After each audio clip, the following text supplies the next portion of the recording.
कालिदास की प्रसिद्ध रचना रघुवंश का पंचदश सर्ग।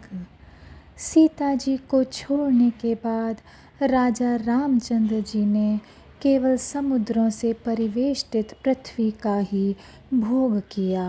किसी दूसरी स्त्री के संपर्क की बात भी नहीं सोची। तभी एक दिन यमुना तट निवासी कुछ तपस्वी शरणागत वत्सल श्री राम के पास शरण मांगने आए, क्योंकि तामसी लवणासुर नामक राक्षस के उपद्रवों से उनकी यज्ञ आदि क्रियाएं बंद हो गई थीं। यदि तपस्वी चाहते तो अपने तेज से ही लवणासुर को नष्ट कर डालते, किंतु उन्होंने ऐसा करना ठीक नहीं समझा, क्योंकि जिनमें शाप देकर नष्ट करने की शक्ति होती है वे तपस्या से अर्जित तेज को तभी ऐसे काम में लगाते हैं जब कोई उनका दूसरा रक्षक सुलभ न हो।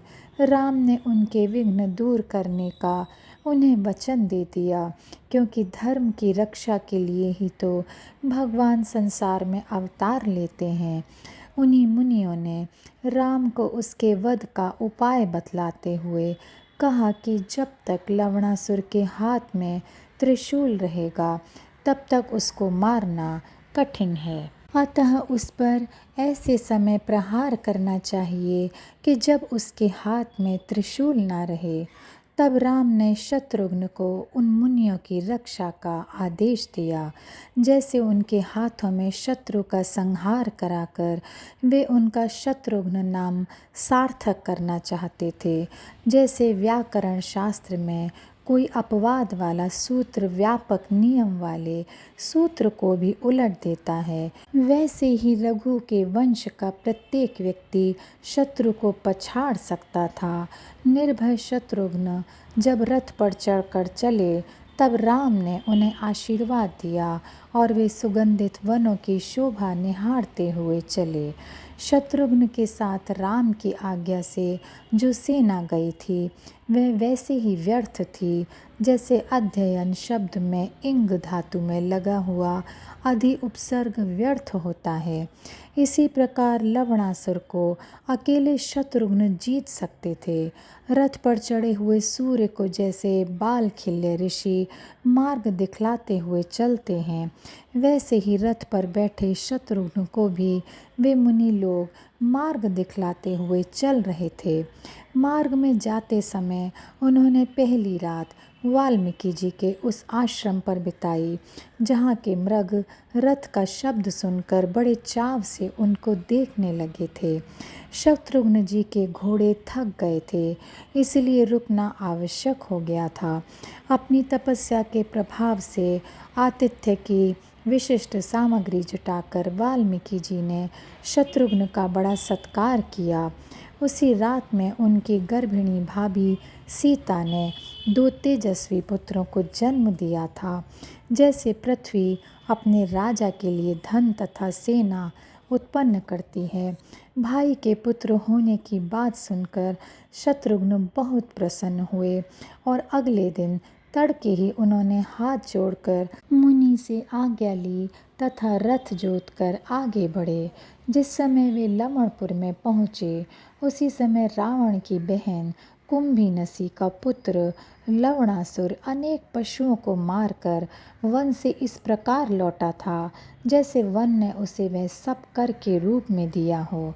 उसकी देह धुएं जैसे काली थी, उसमें से चर्बी की गंध निकल रही थी, आग की लपटों के समान लाल, और उसके बाल बिखरे हुए थे। मांसाहारी कुत्ते, गिद्ध, मांसभक्षी पशु पक्षी उसके चारों ओर चल रहे थे। इस तरह वह उस चिता की जंगम अग्नि जैसा लग रहा था। शत्रुघ्न ने देखा कि वह अवसर ठीक है, क्योंकि इसके हाथ में त्रिशूल नहीं है। बस तुरंत उन्होंने लवणासुर को घेर लिया, क्योंकि शक्तिहीन शत्रु पर प्रहार करने वाला वीर अवश्य विजयी होता है। शत्रुघ्न को देखकर लवणासुर बोला, आज मेरे भोजन की सामग्री कम थी। यह देख विधाता ने डरकर मेरा भोजन पूरा करने के लिए ही तुम्हें यहाँ भेजा है।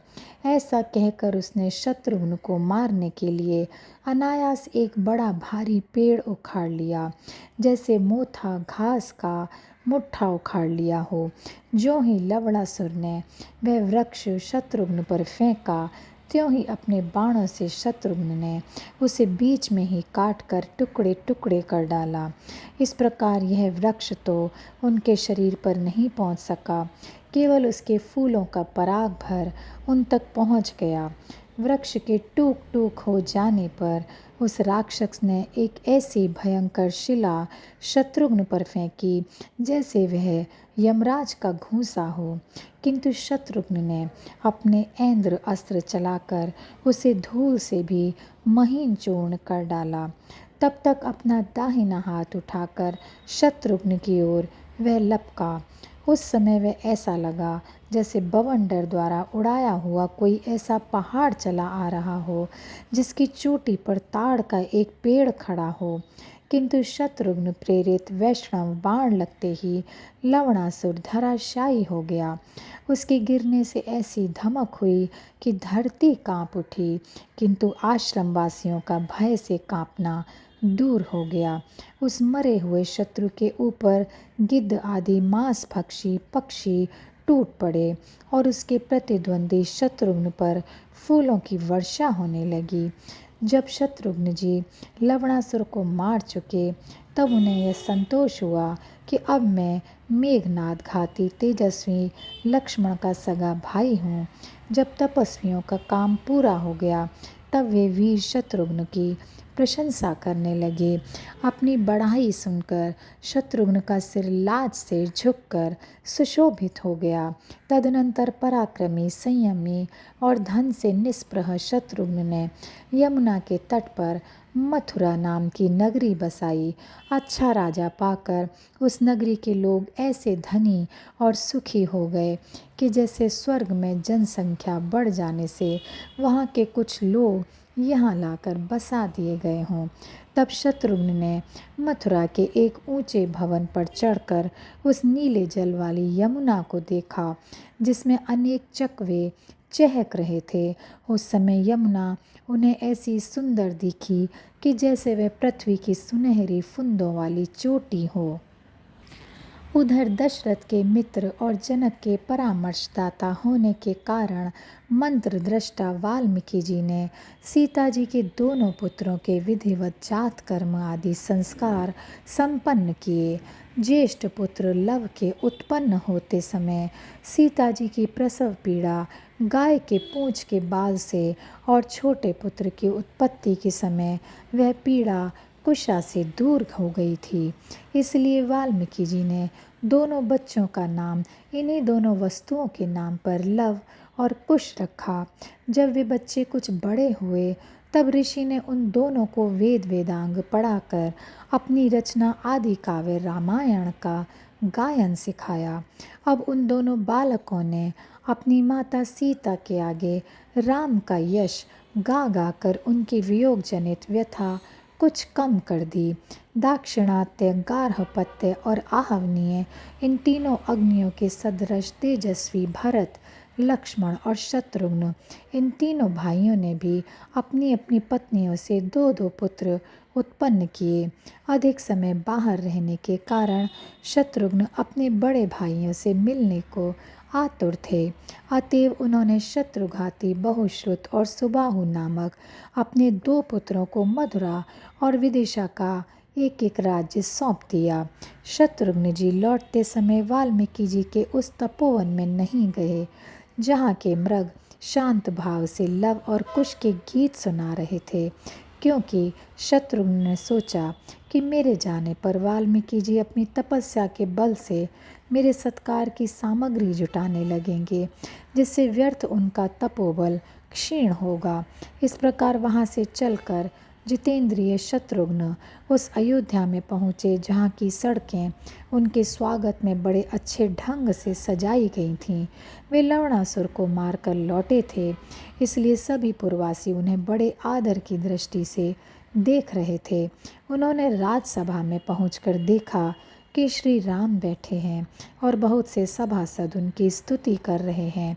सीता जी को छोड़ देने पर अब वे एकमात्र पृथ्वी के ही पति रह गए थे।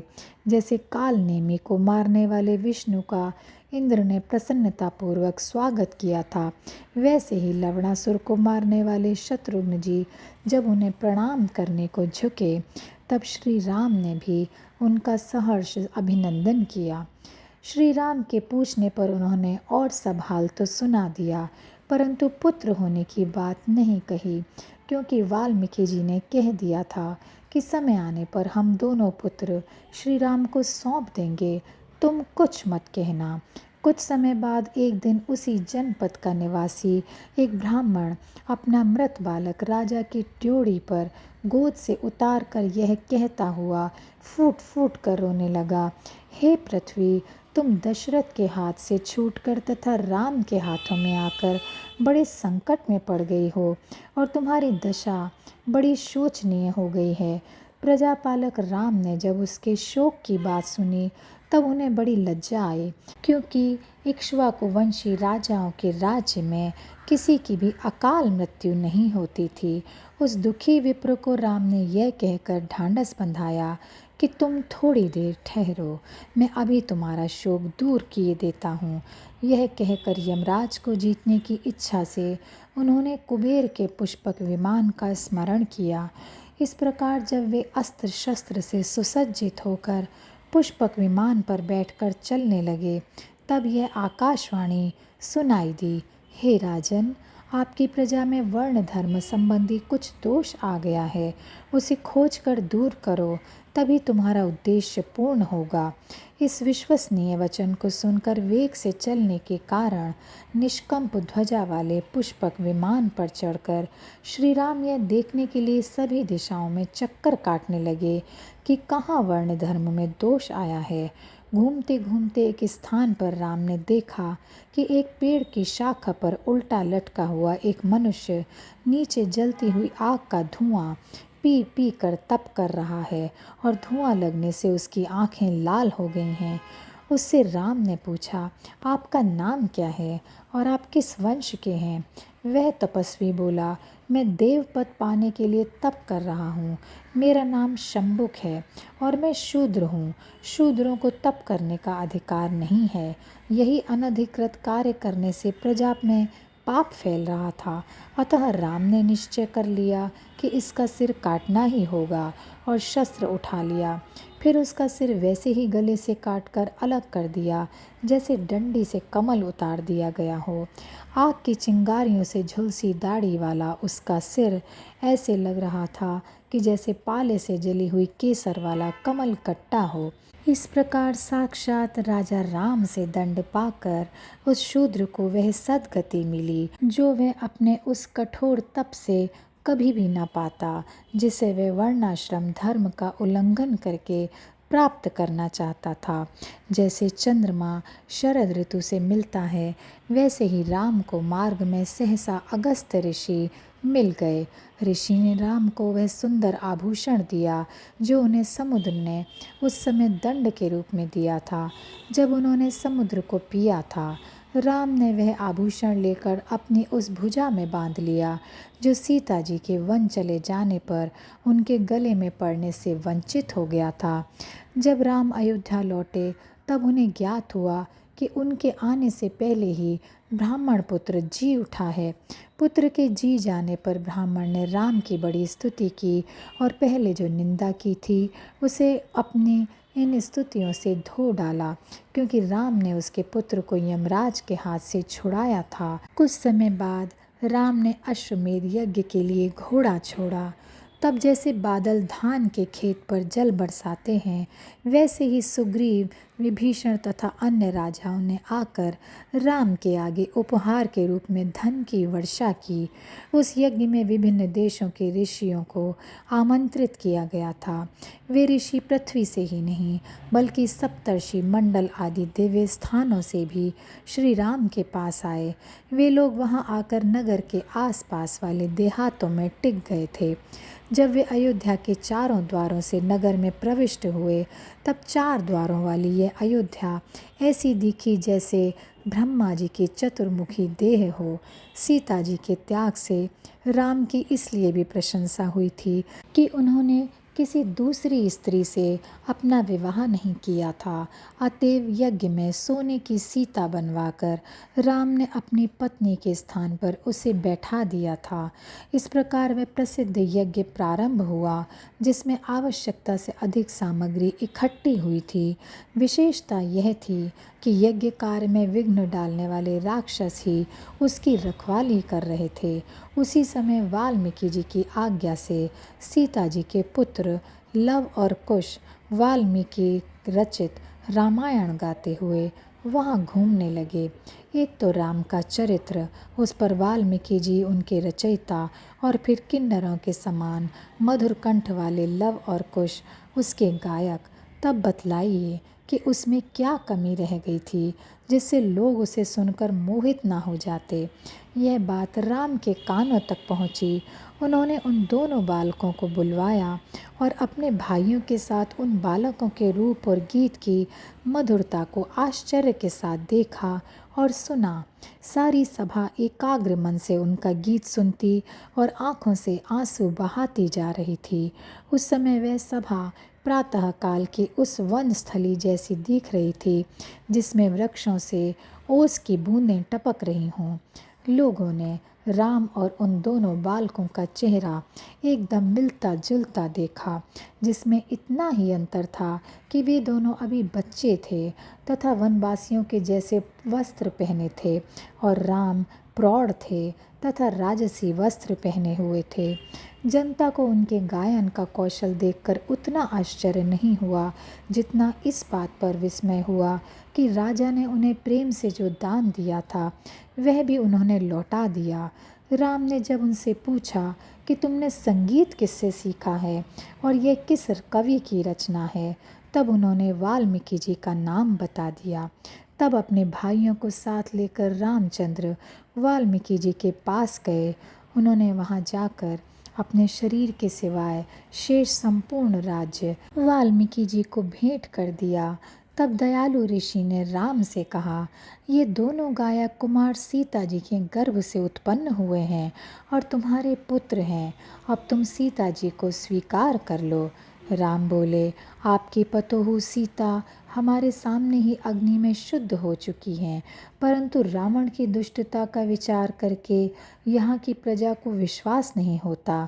अतः यदि सीता अपनी शुद्धता का प्रमाण देकर प्रजा को विश्वास दिला दें, तब मैं आपकी आज्ञा से पुत्रों के साथ उन्हें ग्रहण कर लूँगा।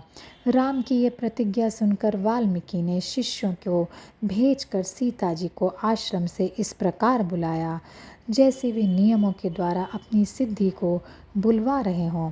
दूसरे दिन राम ने इस काम के लिए अयोध्या की संपूर्ण प्रजा को एकत्र करके वाल्मीकि जी को बुलवाया। तदनुसार वाल्मीकि जी लव, कुश और सीता जी को साथ लेकर राम के समक्ष आ उपस्थित हुए। पुत्रों के साथ राम के पास जाती हुई सीता जी ऐसी लग रही थीं जैसे स्वर और संस्कारों के साथ गायत्री देवी सूर्य के पास जा रही हों। गेरुए वस्त्र पहने और आंखें नीची किए हुए सीता जी अपने शांत शरीर से ही पवित्र दिखलाई देती थीं। उन्हें देखते ही सब लोगों ने उसी प्रकार आंखें नीची कर लीं जैसे फले हुए धान के पौधे झुक जाते हैं, क्योंकि उन्हें लज्जा लगी कि हम लोगों ने व्यर्थ ही इस साध्वी पर कलंक लगाया। तब राम के समक्ष आसन पर आसीन वाल्मीकि जी ने सीता जी से कहा, बेटी, जनता के मन में तुम्हारे चरित्र पर संदेह है, उसे तुम मिटा दो। तभी वाल्मीकि जी के एक शिष्य ने पवित्र जल लाकर सीता जी को दिया। उससे आचमन करके सीता जी ने यह सत्य वचन कहा, यदि मैंने मन, वचन और कर्म से अपना पतिव्रत भंग ना किया हो तो हे धरती माता, तुम मुझे अपनी गोद में छिपा लो। पतिव्रता सीता के ऐसा कहते ही पृथ्वी फट गई और तुरंत उससे बिजली के समान चमकीला एक तेजोमंडल निकला। उसमें से नाग के फण पर रखे सिंहासन पर बैठी और समुद्र की करधनी पहने साक्षात धरती माता प्रकट हो गईं। उन्होंने उन सीता जी को अपनी गोद में ले लिया जो राम पर आंखें लगाए हुए थीं। राम कहते ही रह गए हैं, यह क्या करती हो, यह क्या करती हो, परंतु वे सबके देखते ही देखते पाताल में समा गईं। इससे राम पृथ्वी पर क्रुद्ध हो गए और पृथ्वी से सीता को लौटा लाने के लिए उन्होंने धनुष उठाया। परंतु वशिष्ठ जी तो सब कुछ जानते थे। उन्होंने ही राम को समझाया और उनका कोप शांत किया। वह यज्ञ समाप्त हो जाने पर राम ने ऋषियों तथा अभ्यागतों को पुरस्कृत करके विदा किया। तदनंतर वे सीता जी पर रहने वाला प्रेम उनके पुत्रों पर रखकर राजकार्य करने लगे। भरत के मामा युधाजित के कहने पर प्रजापालक राम ने सिंधु देश का राज्य प्रभावशाली भरत को दे दिया। वहाँ भरत ने गंधर्वों को युद्ध में जीतकर उनके हाथों में वीणा दे दी और शस्त्र छुड़वा दिया। बाद में उन्होंने तक्ष और पुष्कल नामक अपने योग्य पुत्रों को तक्ष और पुष्कल की राजधानियों का राजा बना दिया और स्वयं राम के पास अयोध्या लौट आए। राम की आज्ञा से लक्ष्मण ने अंगद और चंद्रकेतु नाम के अपने दोनों पुत्रों को कारापत का राजा बना दिया। इस प्रकार पुत्रों को राज्य देकर उन चारों भाइयों ने क्रमशः अपनी स्वर्गीय माताओं के श्राद्ध आदि संस्कार संपन्न किए। कुछ समय बाद एक दिन राम के पास मुनि के वेश में काल आया और कहने लगा, हम आपसे एकांत में कुछ बात करेंगे। हम लोगों की वार्ता में जो आए उसे देश निकाला दे दो। राम ने कहा, अच्छी बात है। तब उसने अपना असली रूप दिखलाया।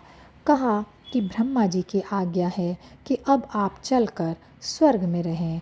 उन दोनों में बात हो ही रही थी कि इसी बीच दुर्वासा मुनि आ गए। उन्होंने द्वार पर बैठे हुए लक्ष्मण से कहा, अभी जाकर राम से कहो कि मैं आया हूँ। लक्ष्मण तो जानते ही थे कि जो इस समय राम के पास जाएगा उसका देश निकाला होगा। फिर भी मुनि के शाप से डरकर उन दोनों की बातचीत के बीच में ही पहुंचकर उन्होंने वे शर्त तोड़ दी। वहां से चलकर योग मार्ग के विज्ञ लक्ष्मण सरयू के तट पर गए और योग बल से शरीर छोड़कर उन्होंने अपने बड़े भाई के प्रतिज्ञा की रक्षा कर ली। इस प्रकार अपने चौथाई अंश लक्ष्मण के स्वर्गवासी हो जाने पर राम वैसे ही ढीले पड़ गए जैसे त्रेता युग में पृथ्वी पर 3 पैर वाला धर्म ढीला पड़ जाता है। तदनंतर स्थिर बुद्धि राम ने शत्रु रूपी हाथियों के लिए अंकुश सरीखे भयदायक कुश को कुशावती का राज्य दे दिया और अपने मधुर वचनों द्वारा सज्जनों की आंखों में आंसू ला देने वाले लव को उन्होंने शरावती का राजा बनाया। तदनंतर अग्निहोत्र की अग्नि आगे करके अपने भाइयों के साथ श्री राम उत्तर की ओर चल पड़े। अयोध्या वासियों ने जब यह सुना तो प्रेमवश वे सब भी घरों को छोड़कर उनके साथ हो लिए। राम के मन की बात जानने वाले वानर और राक्षस भी उनके पीछे पीछे चल दिए।